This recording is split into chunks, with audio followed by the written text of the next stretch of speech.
With tree supports, you can print a model like this that wasn't touching the build plate at all.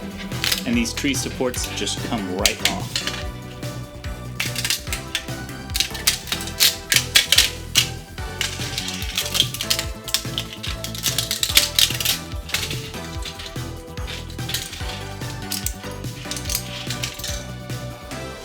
This is only part one, but with Halloween coming soon, this year I'm going to be ready for it.